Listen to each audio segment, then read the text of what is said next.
Olá, sejam muito bem-vindos a mais este vídeo. Eu sou Adolfo Euclair e no vídeo de hoje eu quero estar trocando uma ideia com vocês sobre os professores que estão se degladiando entre si ou professores que estão sendo separados em categorias. E é muito interessante isso. Quem me pediu para gravar esse vídeo foi o amigo Puntingatu. Puntingatu. Então o que acontece? Eu acho muito interessante. Ele pediu para gravar esse vídeo, eu já tinha visto algo no sentido. Eu falei, cara, não é necessário. Mas ele falou, não, Adolfo, grava sobre essa classificação dos professores. E aí, comenta o que você acha disso. Né? Porque uma das coisas que ele disse foi assim, às vezes os professores estão brigando entre si. E quem é que está vendo de camarote? É outra pessoa que está vendo a treta entre os professores e nós não somos inimigos uns dos outros, né? Você já tem a diferença ideológica, a diferença didática, você já tem muitas diferenças entre os professores, né? O direita, esquerda, liberal, anarquista, punk, skin, você vai ter um monte de divergência entre professores. O cara da cidade grande, o cara da cidade pequena, você tem várias divergências. E fora as classificações de castas. E eu vou tentar explicar como é que eu entendo isso. Mas antes de a gente chegar nesse ponto, precisamos entender algo sobre a mentalidade do brasileiro. Eu me lembro quando eu tinha meus 17 anos de idade, lá em Maringá, Paraná. Não sou paranaense, mas eu morei 11 anos em Maringá, Paraná. Desde os meus 17 eu morei lá, até os 28. 11 anos lá. E eu tive um professor que, assim, ele foi um cara que mudou minha maneira de pensar. Ele era um professor de sociologia do terceiro ano. E ele faz a seguinte indagação na sala de aula. Onde está o preconceito brasileiro? Onde está o preconceito do brasileiro? Qual que é o preconceito do brasileiro? E aí você vai olhar e você vai dizer assim, o preconceito do brasileiro é a cor de pele.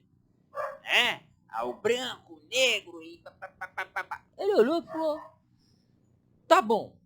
E aí, como era adolescente, falava, o preconceito está nas piadinhas, né? Não. Sabe onde está o preconceito brasileiro? Sabe qual que é o preconceito que o brasileiro tem? Não é de cor, não é de sangue, como é nos Estados Unidos, como é na África do Sul, né? Você teve o apartheid, que era o preconceito de branco para com negro, negro para com brancos, de uma tribo para com a outra. Você tem esses preconceitos de tribo para tribo dentro da África. Você tinha preconceitos de tribo de índio para tribo de índio no Brasil, no pré-Brasil, né? Então, o preconceito no Brasil, ele é de fato de cor, relacionado à cor? Não, porque você olha um bando de brasileiro, é um bando de mestiço. A mestiçagem é a marca do brasileiro. Então, o português chegou aqui, ele não teve problemas em se relacionar sexualmente, formar família com indígenas. Os índios não tiveram problemas em dar seus filhos, suas filhas em casamento com os portugueses e por aí vai. Não teve, não houve essa problemática. Você teve o relacionamento de homens com mulheres negras e homens negros com mulheres brancas. O brasileiro é mestiço por natureza. Por natureza. A mestiçagem é a marca do brasileiro. Então, como é que a gente vai falar que o racismo do Brasil, o preconceito do Brasil, ele é de cor? Quando, na verdade, você olha para a seleção brasileira, é mestiço. Você olha para uma seleção de futebol americano ou de basquete dos Estados Unidos, você tem uma linha tênue. O branco, o negro e agora o latino-americano. Então, o problema... Eu estou colocando isso em pauta para entendermos. Então, onde é que é o preconceito brasileiro? Como é que funciona o preconceito brasileiro? O preconceito do brasileiro, no fundo, ele é social. Por exemplo, no Brasil, você não tem uma escola de branco e uma escola de negro. Você tem uma escola onde só tem branco e uma escola onde só tem negro? Não, aqui o cara não estuda, você não tem. Só que você tem uma escola de rico e uma escola de pobre. É ou não é? É ou não é? Uma escola de rico e uma escola de pobre. Você tem um bairro de rico e um bairro de pobre. Você tem uma loja que só rico vai e uma loja que só pobre vai. É assim ou não é? Se for diferente do que eu estou dizendo, no Brasil, se você chegar e falar assim, eu sou gari, eu sou lixeiro, eu sou pedreiro, eu sou mecânico, o tratamento seu na loja é de um jeito. Se você chegar e falar assim, eu sou professor, eu sou empresário, eu sou doutor, eu sou dentista, o tratamento é de outro. O tratamento é outro. Se você chegar e falar que é político, o tratamento é outro. Eu sou advogado, o tratamento é outro. O tratamento, as pessoas, elas te tratam diferentemente simplesmente pela sua graduação, pela classe social que você exerce. Se você chegar a pé no lugar e chegar de carrão, o tratamento é diferente. Então, o problema do brasileiro, no seu âmago, na mentalidade, no geral, é a classe social. É a classe social. Simples assim. É a classe social. Cara, você mora no bairro de rico ou no bairro de pobre? A escola que você frequenta é uma escola de rico ou uma escola de pobre?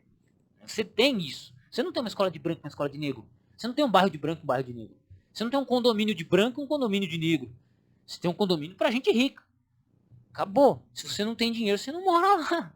Acabou. Simplesmente assim. O pedreiro não entra no banheiro do ricaço. Sabe? Eu já trabalhei em casa assim. O pedreiro, não, você não pode usar o meu banheiro, não. Você tem que usar o banheiro do empregado. Então, tudo tem o seu cantinho. Tudo tem o seu cantinho. E aí, onde é que entra isso dentro da mentalidade dos professores? Se desde criança, na nossa sociedade, de maneira invisível, de maneira coletiva, a gente já enxerga o mundo dessa forma, quando a gente chega na nossa profissão, você vai ter as diferenças de classes, que é o concursado, que é o estável, que é o efetivo, que é o categoria O, que é o substituto. Você vai ter essas classificações e um vai se achar melhor do que o outro. Entendeu? Um vai se achar melhor que o outro. É natural. Por quê? Por que isso é natural? Porque a mentalidade nossa é dessa forma. Entendeu? A mentalidade nossa é dessa forma. Nós já pensamos, nós fomos ensinados a pensar dessa maneira. Aí você pode chegar e falar, não, você está errado. Eu já sofri preconceito porque eu sou negro. Sim, o preconceito por uma pessoa ser negra no Brasil, ele está não tão relacionado com a cor, mas sim com a classe social que a pessoa ocupa. Então, por exemplo, você vê uma pessoa que ela é negra de carrão. O que você imagina? Que esse cara é um doutor? O preconceito da pessoa vai ser, não, o cara, ele é negro, ele tá dirigindo esse carrão, ele deve ser jogador de futebol. E assim, eu convivo com muitos amigos que são pessoas que são negros e tal, e acontece isso, né? Inclusive teve um vídeo de um cara que ele falou assim, ele morava num condomínio muito rico, vi um vídeo de um rapaz, ele morava num condomínio muito rico, e aí os lixeiros passando falam, você é jogador de futebol, né? Aí o cara falou assim, sou. E ele não era jogador de futebol, ele era produtor de conteúdo digital. Aí eu falei pra você que ele era jogador de futebol, né? Por que os lixeiros estavam falando dessa forma? Porque eles não conseguem conceber que uma pessoa que seja de cor tenha vencido na vida que não seja através do futebol, do esporte, disso, daquilo. Então olha como funciona a mentalidade preconceituosa no Brasil. Não é com relação à cor, mas sim... Então, por exemplo, uma pessoa que ela é mais de cor, ela vai ser vista como o cara que é marginalizado, que é o cara que é ligado com, né, que é mais marginalizado. Isso aí é fato. Isso é fato. O mundo olha, o brasileiro ele olha dessa forma. Mas se você for um negro com dinheiro, ninguém vai te destratar. Pelé, alguém destratava Pelé? Fala aí, alguém destratava Pelé? Não, e o cara era negro, um dos maiores jogadores de futebol e podre de rico. Não é não? Então, a questão é, a cor nossa vai ser vista como, quando eu digo a nossa cor, eu digo o tipo de tom de pele que você tem, meio que vai dizer assim, não, esse cara é de uma classe mais baixa, né? Entende? A pessoa ela é mais branca, não é possível que ela more na favela. É mais ou menos isso. Moça branca na favela não bate, né? Então, é mais ou menos isso. Por quê? Porque você tem essa visão, mas não está tão focada na cor de pele, mas sim na classe social que a pessoa ocupa. Porque se a pessoa for branca e pobre, ela vai ter um tratamento. Se ela for branca e rica, ela tem outro tratamento. Se o cara for preto e pobre, ele tem um tratamento. Se ele for preto e rico, o tratamento é outro. Né? É aquilo que eu brinco. Eu falo assim, vocês acham o Neymar bonito? Se o Neymar fosse servente pedreiro, você acharia ele bonito? Se o Neymar não fosse o Neymar, fosse servente pedreiro. Se o Pelé não fosse o Pelé, fosse o Pelé, mas não fosse o melhor jogador da história do futebol brasileiro, ele pegaria a Xuxa? Mas nem a pau se ele fosse um pé rapado. Mas nem a pau. Então, o preconceito nosso não está ligado à cor. Está ligado à classe social. E aí quando a gente joga isso para dentro das categorias, e por que existem as categorias dentro dos professores? No caso do estado de São Paulo, você tem o estável, o concursado, o efetivo. Por que existem? Porque cada ano que foi surgindo, surge uma nova categoria de professor. Então, por exemplo, teve lá, até 2009 era um tipo de selecionamento de professor. Tinha um tipo de lei que aguardava esses professores. Então, eles são uma categoria. Aí você tem a categoria O, que é o caso que eu estou entrando esse ano, tentando entrar, que é aquele que é contratado por um ano, ele é outra categoria. Então, assim, essas divisões elas vão surgindo com o passar do tempo, né? Porque vai mudando a política, então vai se necessário atualizando a lei, vai se mudando com o passar do tempo, e é natural que surjam essas categorias. Eu não vejo como algo anormal, eu vejo como algo natural, né? O Brasil da década de 90, a necessidade educacional que o Brasil tinha na década de 90, estado de São Paulo principalmente, é diferente do problema do sistema educacional hoje, da problemática. Faltava professor lá, né? E tanto que você tem pessoas que se formaram em engenharia que são professores de matemática. E por que isso aconteceu? Porque faltava professor. Então o cara se formava em engenharia, não conseguia emprego na área, ia virar professor.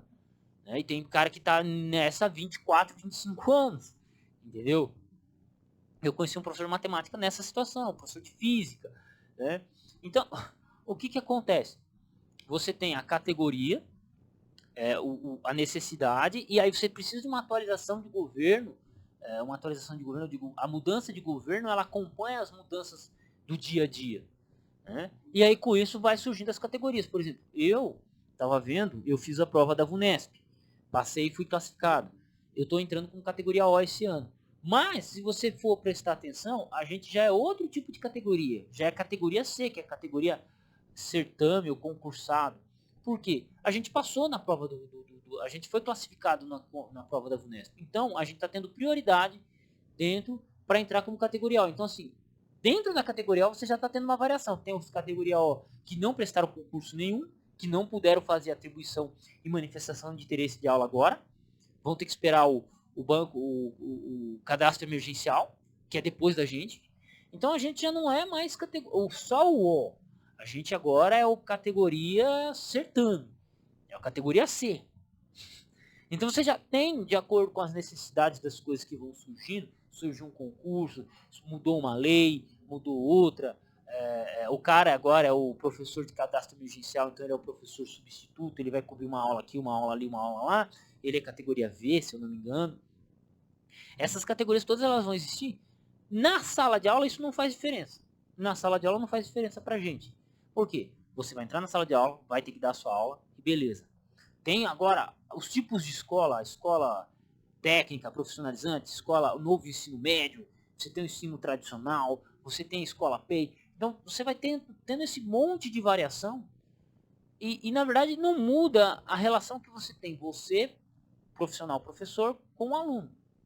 A PEI tem umas tentativas de mudanças, algumas abordagens diferentes, beleza. Mas na prática o salário do professor vai ser igual. Ah, mas o categoria, aquele que é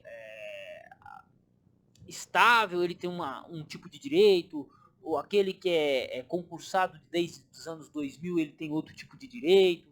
Sim, mas isso foi mudando com o passar do tempo. E não é que ele seja melhor. Não é que ele seja melhor. Ele é de um outro tempo, ele é de um outro contexto. Assim como nós aqui, categorias, nós concursados da VUNESP, nós somos de um período, e não sei, acho que não sei se a gente vai ser estatutário, sei que o concurso vale por 4 anos, e não sei como é que vai ser, se alguém puder explicar aqui, mas é isso. Mas por que a gente fica fazendo essas diferenciações? Por que será feita essas diferenciações? Por que vai haver preconceito? Por causa da mentalidade que o brasileiro já tem. É incrustido nele. É incrustido nele. Né? É incrustido nele. Não... A gente pode até, tendo conhecimento disso, a gente luta contra esse preconceito, que é natural nosso, é social, ligado à nossa sociedade. Mas vamos fazer o quê? a gente faz segue nosso caminho. Né? Tendo conhecimento do problema, a gente consegue tratar ele.